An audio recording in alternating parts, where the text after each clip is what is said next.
এই lakh crore crore million billion যেটা মানুষের অন্তরে দেমাগে ব্রেনে ধরবে না, ওই আরশে আজিম পর্যন্ত আমার আপনার নবীকে ডেকে নিয়ে উম্মে হানির ঘর থেকে আমার আল্লাহর সাথে দিদার করানোর জন্য আমার মালিক ডেকে নিয়েছিল। ওইটাকে আরবিতে বলা হয় মেরাজ। আর মেরাজকে যে ব্যক্তি অস্বীকার করবে তার ঈমান থাকবে না, তার আল্লাহ তাআলার উপরে বিশ্বাস এবং আল্লাহ তাআলার উপরে যে ইউমিনুনা বিল গায়ব ওয়া ইউকিমুনাস সালাতা, কোরআনের অন্যত্রে আল্লাহ বলেন অদৃশ্য বস্তুর উপরে যেটা আমি আসমান থেকে আরশে আজিম থেকে নাজিল করে উম্মতের জন্য জানায় দিলাম, কিন্তু পিছনের উম্মত সেটা দেখে নাই। এটার উপরে যদি বিশ্বাস না করে আমি আল্লাহর উপরে তার বিশ্বাস থাকবে না, আমি আল্লাহর সাথে কুফরিতে রূপান্তর হয়ে যাবে। তাই রব্বুল আলামিন বলেন সুবহানাল্লাযী আসরা, রাত্রির কিছু অংশে ওই পবিত্র সত্তার কসম, বিআবদিহি, আল্লাহর প্রিয় বান্দা অর্থাৎ নবী মুহাম্মদুর রাসূলুল্লাহ সাল্লাল্লাহু আলাইহি ওয়াসাল্লাম লাইলাম মিনাল মসজিদিল হারাম, মসজিদে হারাম থেকে ইলাল মসজিদিল আকসা, যেটাকে ইংরেজিতে প্যালেস্টাইন বলে, যেটাকে আমরা আরবিতে বলি ফিলিস্তিন, যেটাকে আমরা জেরুজালেম বললে ভালো চিনি, এবং পৃথিবীর ভিতরে সবচেয়ে জেরুজালেম এবং বাইতুল মুকদ্দাসের পাশে যত মুসলমান আছে তাদের মতো নির্যাতিত পৃথিবীতে দ্বিতীয় বর্তমানে কেউ নাই। এই বাইতুল মাকদাসকে কোরআনের ভাষায় বাইতুল মাকদাস বলে, আরেক আরবি ভাষায় বাইতুল কুদস বলে, আরেকটা আরবি ভাষায় এই বাইতুল মুকদ্দাসকে বাইতুল মুকদ্দাস বলে। বাইতুল মুকদ্দাস এবং মক্কা শরীফ, মদিনা শরীফ এবং বাইতুল মাকদাস, এই তিন মসজিদের উদ্দেশ্য করে যে ব্যক্তি সফর করবে, রওনা করবে, যতক্ষণ পর্যন্ত মসজিদ পর্যন্ত না পৌঁছাবে তার আমলনামায় নেকি আর সওয়াব শুধু রানিং লিখতে থাকা হবে। এই বনি ইসরাইলের ভিতরে রব্বুল আলামিন বলেন, সুবহান শব্দ ব্যবহার করে সমস্ত দুনিয়ার বিজ্ঞান, সায়েন্টিস্ট, টেকনোলজি, তথ্য প্রযুক্তি, আলেম ওলামা, এভাবে ব্যারিস্টার, অ্যাডভোকেট, পিএইচডি হোল্ডার, সারা পৃথিবীর যত জ্ঞানী আছে, যত নবী রাসূল আছে, সারা পৃথিবীর যত জ্ঞানী গুণীরা নিজেদেরকে জ্ঞান নিয়ে অহংকার করে, আল্লাহর নবীকে আল্লাহ তাআলা এই বনি ইসরাইলের শুরুতে, অর্থাৎ এই বনি ইসরাইল যে সূরার শুরুতে যে আয়াত তেলাওয়াত কৃত আয়াতের ব্যাখ্যা হলো, ও পৃথিবীর মানুষ, কেউ যেন শেষ জামানায় তারা গবেষণা করে মঙ্গল গ্রহে যাবে, নেপচুনে যাবে, এভাবে নেপচুনের মধ্যে যাবে, মঙ্গল গ্রহে যাবে, প্লুটোর ভিতরে যাবে, বৃহস্পতিতে যাবে, এমনকি চাঁদের মধ্যেও যাবে।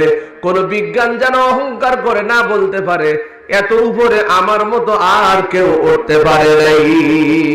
আপনাদেরকে পরিষ্কার করে বলি, পৃথিবীর জমিনে যা কিছু ঘটবে, পিছনে ঘটেছে, সামনে ঘটবে, ভবিষ্যৎ কিয়ামত পর্যন্ত ঘটবে, এ কথা কে জানেন? আল্লাহ তাআলা। আমি আর আপনি জান্নাতে যাব না জাহান্নামে যাব এটাও আমার মালিক জানে।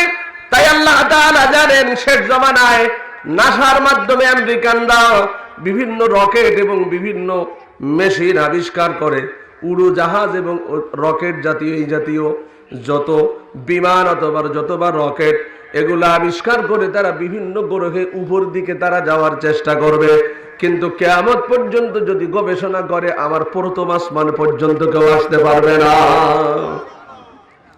কিন্তু আমার নবীকে কোথায় আল্লাহ তাআলা নিয়েছেন সেই কথাটা বনি ইসরাইলের শুরুতে মেরাজের কথা বলতে যে সুবহান শব্দ কেন ব্যবহার করেছেন, মুফাসসিরিনে কেরাম ফখরুদ্দিন রাজি, ইমাম ফখরুদ্দিন রাজি তাফসীরে কাবীরের ভিতরে, এভাবে ইবনে কাসির রাহমাতুল্লাহ আলাইহি তার ইবনে কাসিরের ভিতরে, এবং রুহুল মাআনির লেখক তার রুহুল মাআনির তাফসীরের ভিতরে, রুহুল বায়ানের মধ্যে এভাবে হাজারো তাফসীরের কিতাব আছে, সুবহান শব্দের ব্যাখ্যা করেছেন।